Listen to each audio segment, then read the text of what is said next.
Bienvenidos a un programa de la Ciudad de las Ideas Adicional. Este es un programa para pensar realmente lo que está pasando y sobre todo en el tema del arte y de la educación, de la inteligencia emocional, de nuestro sistema educativo. Y sin duda alguna una de las personas más reconocidas mundialmente en esta materia se llama Howard Gardner, quien es, entre otras cosas, uno de los autores del Proyecto Cero en la Universidad de Harvard. Howard, really, it's an honor to have an interview with you. Thank you Muchas gracias por aceptarla. In your own words, that's the way we always Te pido, como hacemos siempre en este programa de la Ciudad de las Ideas, que te presentes con tus propias palabras. ¿Quién eres? ¿Qué haces? Soy psicólogo y escritor. Nací en los Estados Unidos. Mis padres eran judíos alemanes que escaparon de la Alemania nazi, y esa es una parte importante en mi identidad. ¿En qué año escaparon? Escaparon en 1938. Salieron de Nuremberg 10 días antes de la Noche de los Cristales Rotos y llegaron a los Estados Unidos el 9 de noviembre de ese año. Crecí sabiendo que pude no haber existido, y ese es un elemento importante de mi identidad.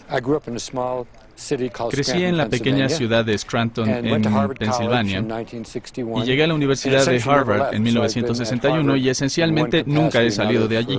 De una u otra manera he permanecido en Harvard durante casi 50 años. Comencé pensando que iba a ser abogado. Luego estudié historia y después me sedujeron las ciencias sociales, particularmente la psicología. Al principio estaba interesado en el psicoanálisis y en la personalidad. Mi tutor fue el famoso psicoanalista Erik Erikson, quien fue parte del círculo freudiano. Pero usando la misma metáfora, después fui seducido por la psicología cognitiva, en cómo trabaja la mente. Eran los tiempos en que el conductismo imperaba en la psicología, las décadas de los 30, 40 y 50, pero fue derrocada por una perspectiva más cognitiva, que no se concentraba solo en el comportamiento de las personas, sino en lo que llamamos representación mental. Cómo pensamos, qué es lo que pensamos, cuáles son los lenguajes de la mente. Y eso me emocionó. Me convertí en académico y sigo siéndolo desde entonces. Durante los primeros 10 o 20 años, principalmente fui un psicólogo, pero luego la gente en el área de la educación se interesó en mi trabajo y entonces me transformé en un psicólogo /educador. Y ahora que he escrito acerca de muchos temas, soy aspirante a intelectual público. ¿Cuántos libros has escrito? Unos 20. Siempre que voy a alguna librería en los Estados Unidos, me encuentro algún nuevo libro escrito por ti. Estoy impresionado. Debo mencionar que tengo una excelente editorial en español, que es Paidós, y siempre tiene mis libros listos de inmediato. De muchas maneras se habla de la inteligencia, de lo que significa. Se ha dicho que hay muchas inteligencias y también que ser inteligente es ser bueno en algo.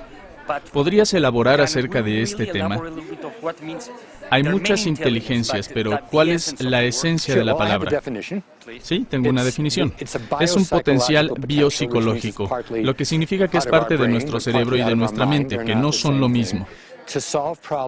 Para resolver problemas, para hacer cosas que son valoradas en cuando menos una cultura o comunidad. Al tener la capacidad que ayuda a resolver problemas y hacer cosas valiosas, yo lo llamo inteligencia. Y ya he mencionado que el lenguaje y la lógica son muy importantes en las escuelas, pero también hay inteligencia espacial, musical, corporal, lógica, lingüística, interpersonal, intrapersonal y naturista. Cada uno de estos potenciales cerebrales puede ser usado o no en las sociedades para hacer cosas y para resolver problemas. Voy a darte un ejemplo concreto.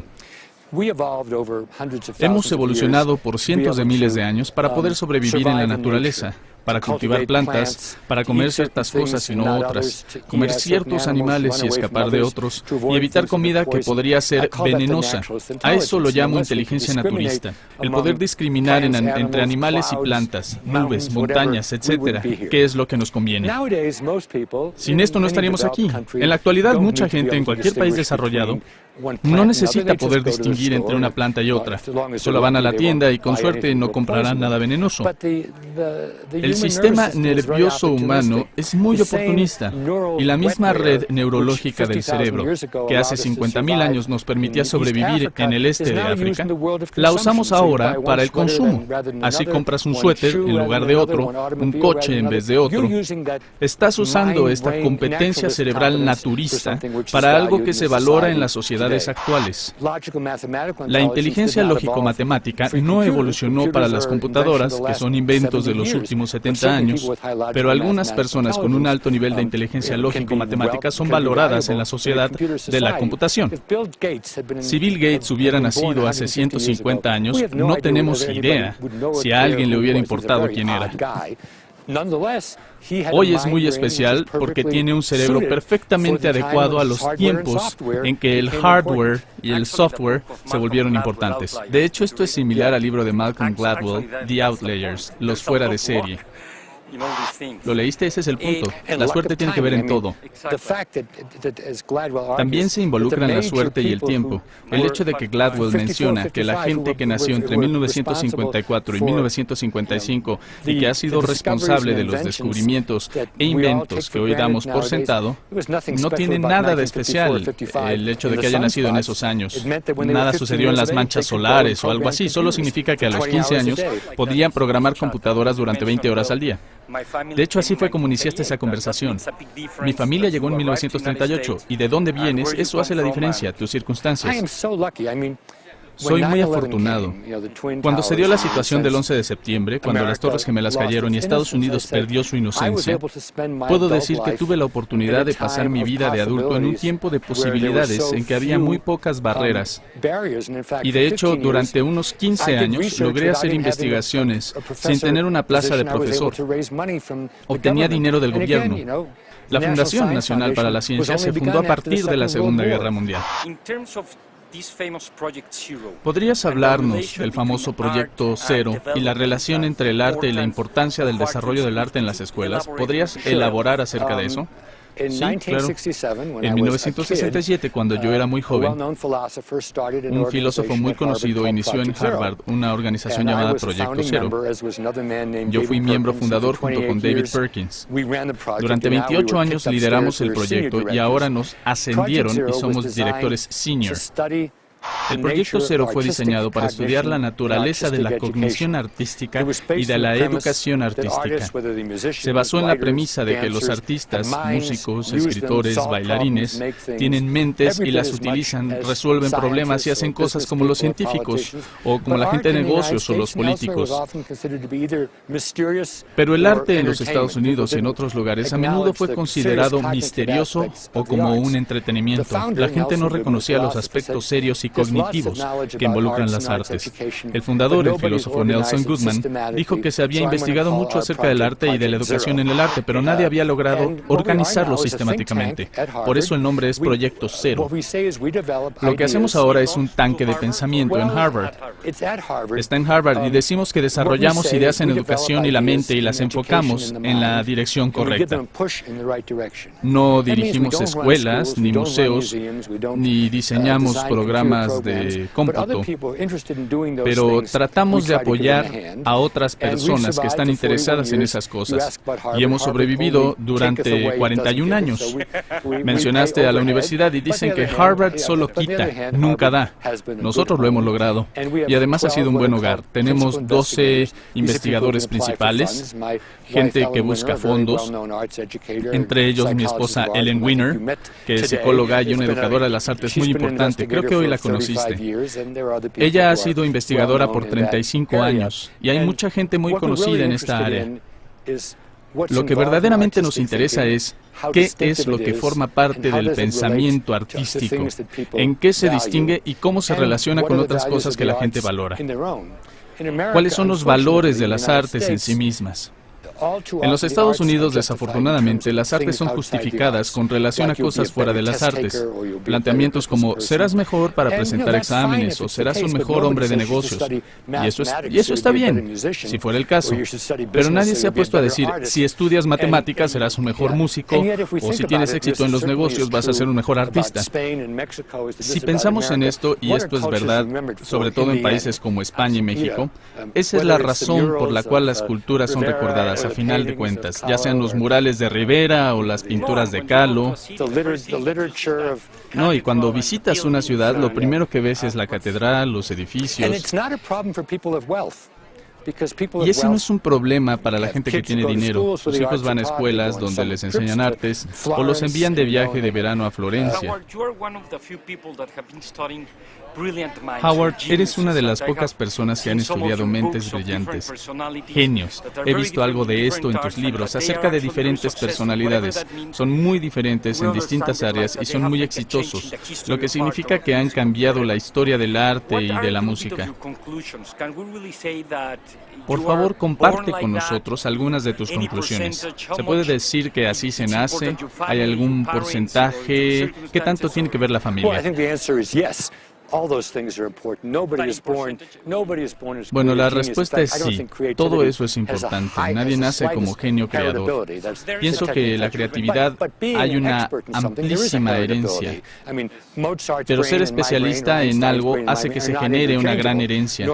El cerebro de Mozart, el mío, el de Einstein, no son intercambiables, ni el de Darwin. Pero es interesante porque Einstein, Darwin y Mozart, todos personas increíbles, poseían distintos tipos de mente. A Darwin se le consideraba duro para las actividades escolares y con una inteligencia naturista superior a la normal. Einstein no era tan bueno en ciertas circunstancias, empezó a hablar ya grande y tenía una inteligencia espacial, lógico-matemática extraordinaria. A la gente le interesa lo que quiero decir de estos personajes, pero lo que quieren saber son los mensajes específicos. Y pienso en 3 mensajes: reflexión, apalancamiento y encuadre. Reflexión significa que la gente que crea, que cambia el mundo, invierte mucho tiempo pensando en sus logros, en cómo alcanzarlos, en qué hacer para lograr avances.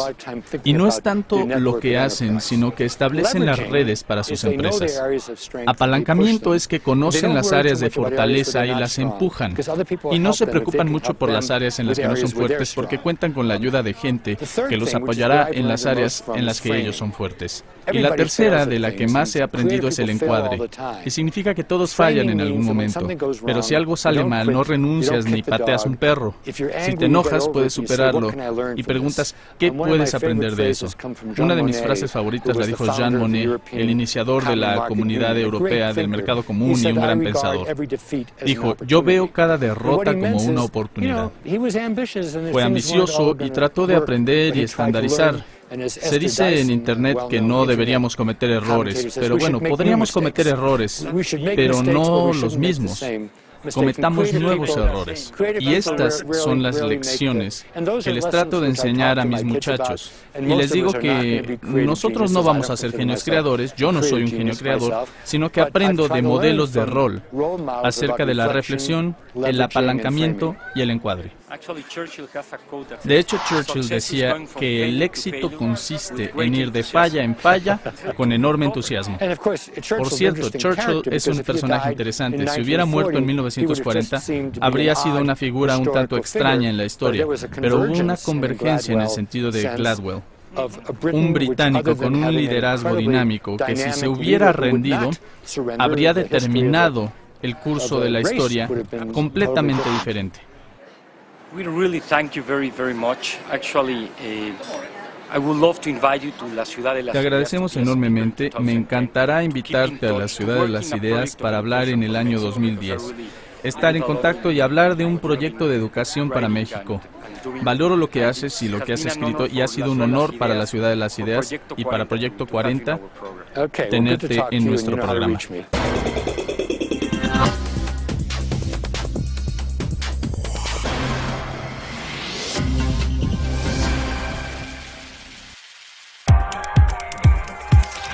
La Ciudad de las Ideas, un festival sin precedentes, agradece el apoyo a las siguientes empresas socialmente responsables.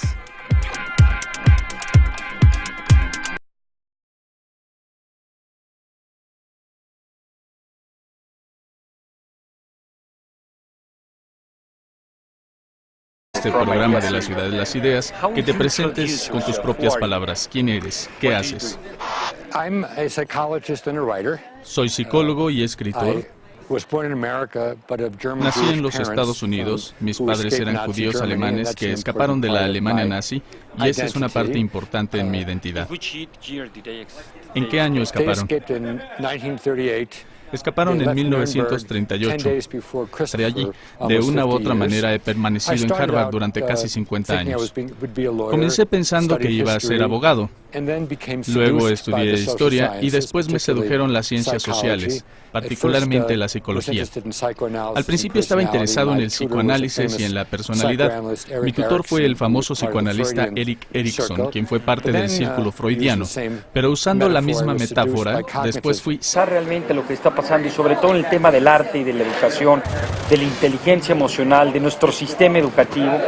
Y sin duda alguna una de las personas más reconocidas mundialmente en esta materia se llama Howard Gardner, quien es, entre otras cosas, uno de los autores del Proyecto Cero en la Universidad de Harvard. Howard, really, it's an honor to have an interview with you. Thank you Muchas gracias por aceptarla. In your own words, that's the way we always Te pido, como hacemos siempre, salieron de night. Nuremberg 10 días antes de la noche de los cristales rotos y llegaron a los Estados Unidos el 9 de noviembre de ese año. Crecí sabiendo que pude no haber existido, y ese es un elemento importante de mi identidad. Crecí en la pequeña ciudad de Scranton, en Pensilvania, y llegué a la Universidad de Harvard en 1961 y esencialmente nunca he salido.